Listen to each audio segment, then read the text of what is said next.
श्री शिवाय नमस्तुभ्य।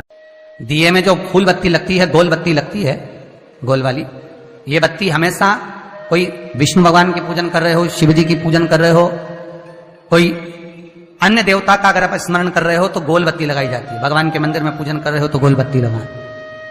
लंबी बत्ती, लंबी वाली जो बत्ती होती है, लक्ष्मी की पूजन में, देवी पूजन में, जितनी भी माताओं की आप पूजन करोगे, जितनी भी देवियों का आप स्मरण करोगे, उसमें लंबी बत्ती का प्रमाण है।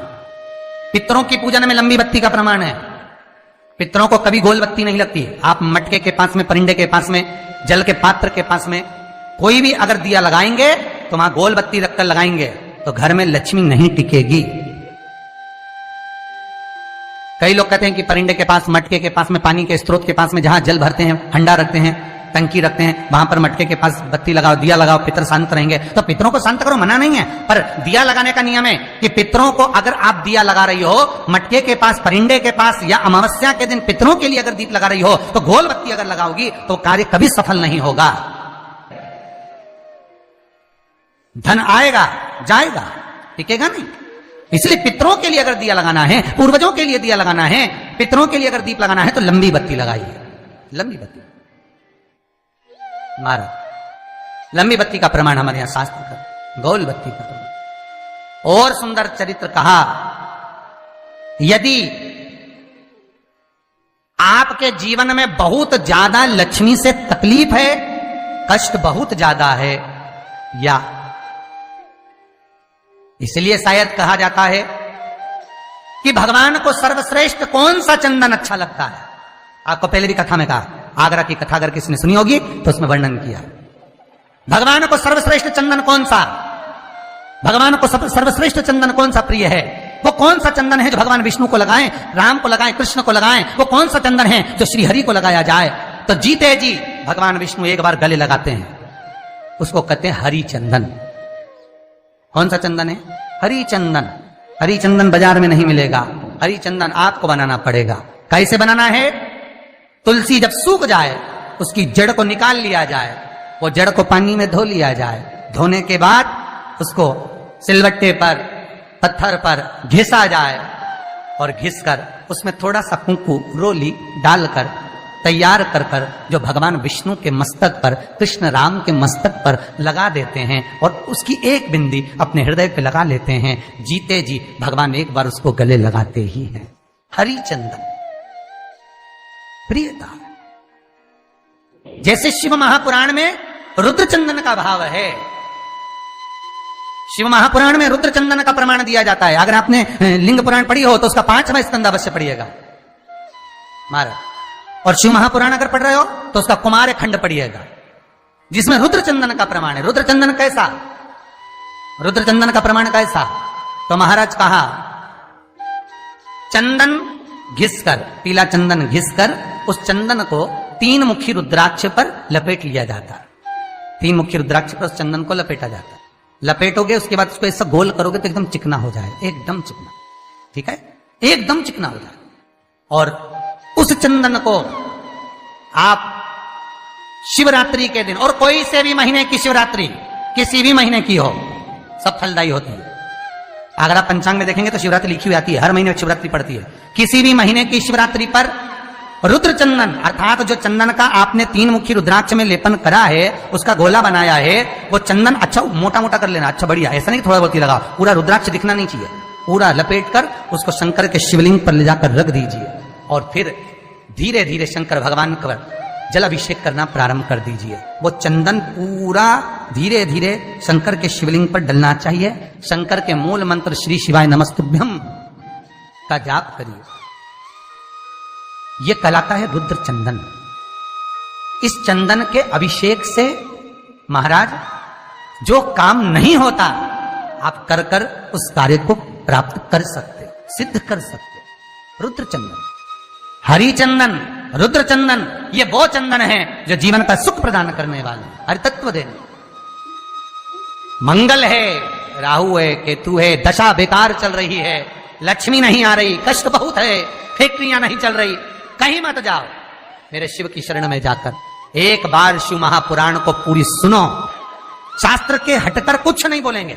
जो शास्त्र सम्मत है, स्कंद पुराण में, विष्णु पुराण में, नर्मदा पुराण में, लिंग पुराण में, शिव महापुराण में, भविष्य पुराण में जितनी जितनी बातें लिखी होती है उसको छाट छाट कर लेकर आते हैं, आपको बता देते हैं कि आप ये कर लो, उससे फायदा मिल जाएगा। कोई ज्योतिषी नहीं, कोई कुछ नहीं, बस केवल भजन करो, शंकर का अनुमोदन करो और विश्वास रखो शंकर पर, तो किसी को 1 रुपया देने की जरूरत नहीं पड़ेगी। भजन करो, विश्वास शंकर पर रखना, जन्म मरण और परण वो देगा, सुख वो देगा, समृद्धि वो देगा। जिसके घर में बहु रिद्धि सिद्धि हो, जिसके घर में अमोद और प्रमोद पोते हो, जिसके घर में शुभ और लाभ दरवाजे पर बेटे बनकर विराजमान होते हो, जिसके घर में स्वयं अखंड सौभाग्य देने वाली पार्वती हो, जिसके घर में लक्ष्मी देने वाली लक्ष्मी बेलपत्र के पेड़ के नीचे झाड़ू लगाती हो, जो स्वयं सरस्वती को स्वर प्रदान करता है वो शंकर है।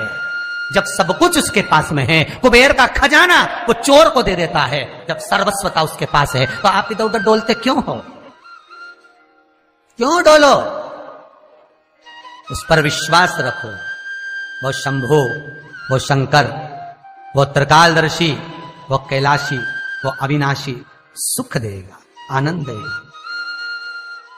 पाने का तरीका केवल उसको रिझाओ। जो मंदिर आपसे दूर हो, जिस मंदिर में कोई नहीं जाता, जिस मंदिर में कोई दिया तक नहीं लगाता, उस मंदिर में तुम जाओ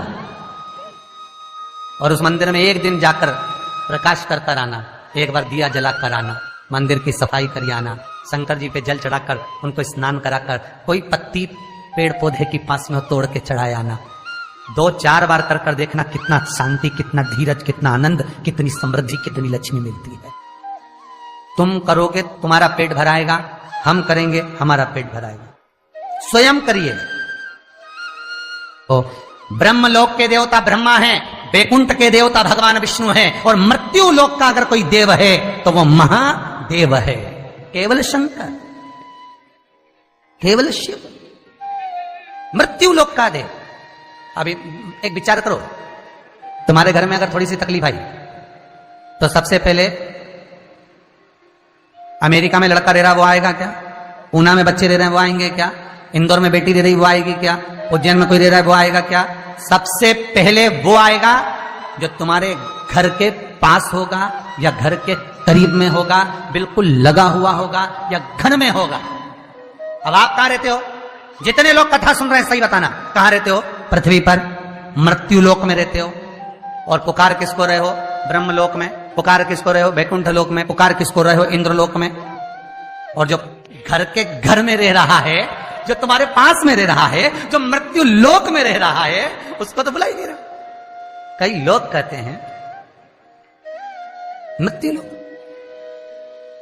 कई लोगों की आदत है, पड़ोसन को तो खूब चाय पिलाएंगे, पड़ोसन की काकी के तो खूब पांव पड़ेंगे, पड़ोसन को तो चाय भी पिलाएंगे ना, इतना घूंघट रही ना, धोप भी लगाएंगे, पड़ोसन को तो खूब प्रणाम करे, पड़ोसन को तो खूब नमन करे, पड़ोस की काकी के ना, मौसी के ना, चाची के ना, इनके ना उनके।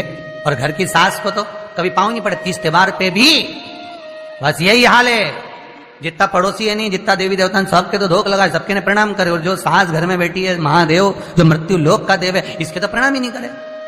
तो किसी ने शंकर भगवान से पूछा, भोलेनाथ सब भगवान इधर, ये देवता का नाम, वो देवता का नाम, वो देवी का नाम, वो देवता का नाम सब ले, और तुमको तो कोई पूछे ही नहीं। शंकर भगवान बोले, भले नहीं पूछे, मरने के बाद तो मेरे पास ही आएगा। मेरे ससुर ने मुझे श्राप दिया है, दक्ष प्रजापति ने, शंकर मैं तुझे श्राप देता हूं कि तू शमशान में निवास करेगा। शंकर भगवान कह रहे मैं तो शमशान में रह रहा हूं, जीते जी नहीं आएगा तो मरने के बाद तो आएगा। बापड़ा ऐसी गीली लकड़ी में जलाऊंगा, 3 दिन ठंडा नहीं कर दूंगा। आ मेरे पास, तब बताऊं तेरे। और तुम देखना 3 दिन तक ठंडा नहीं हो, पानी डाल डाल के ठंडा करना पड़े, जब जाके रात में से वो हड्डियां बटोरना पड़े। शंकर जी ने ठंडा करे, जपा दुनिया को जपा, मुझे भूल गया। जो करीब में है पहले उसको बुलाओ, साथ वो देगा। जो तुम्हारे पास में है पहले उसको बुलाओ, ले जाकर हॉस्पिटल तो छोड़ ही देगा। मृत्यु लोक का देव महादेव शंकर है। कष्ट भी हो तो पहले उससे कहो, दुख भी है पहले उससे कहो, रोग भी है पहले उससे कहो, अदालत में केस भी चल रहा है उससे कहो, पेशी करने जा रहे हो पहले उससे कहो। उसको कहो कि मैंने